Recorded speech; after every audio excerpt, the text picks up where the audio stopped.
कहत सगरो बदनिया, हरियर पियर कहत सगरो बदनिया, भीड़ा त चोली में पिचकारी हो। हरियर पियर कहत सगरो बदनिया, भीड़ा त चोली में पिचकारी हो। का बुझला?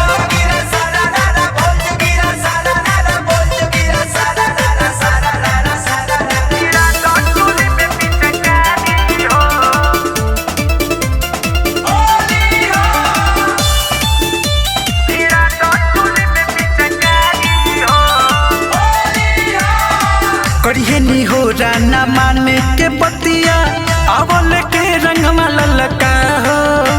केहू बची नहीं पावे फागुन में, मोचियो सोता हलका हो। करिए नी हो राना माने के बतिया, अवल के रंगवा ललका हो। केहू बची नहीं पावे फागुन में, मोचियो सोता हलका हो। लाले लाले कदो साया साड़ी हो। हरियर पियर कद सगरो बदनिया, हरियर पियर कद सगरो बदनिया, भीड़ा त चोली में पिचकारी हो।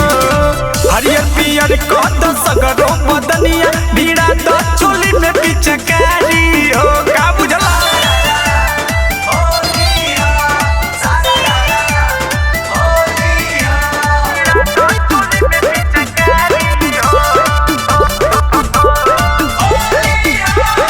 छनकतारी भौजी जब से चढ़ल बा, देखो न फागुन महीनवा हो। अरविंद नीरज पूरा मजा उठा लो, आई ना रोज ऐसन दिनवा हो। रवि भाई ध्यान दी।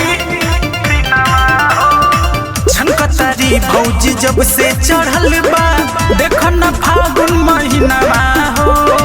प्रमोद पवन पूरा मजा उठा लो, आई ना रोज ऐसन दिनवा हो। जीतू पंकज धरी है अकबारी हो।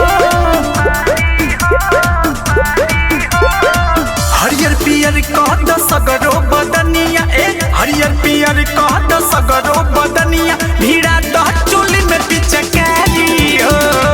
हरियर पियर कहत सगरो बदनिया, भीड़ा त चोली में पिचकारी हो। होली में भौजी चलेली झटक के, डालो जा रंगवा इनके पटक के। दिहे भले कतनो गारी हो, दिहे भले कतनो गारी हो। हरियर पियर कहत सगरो बदनिया, हरियर पियर कहत सगरो बदनिया, भीड़ा त चोली में पिचकारी हो।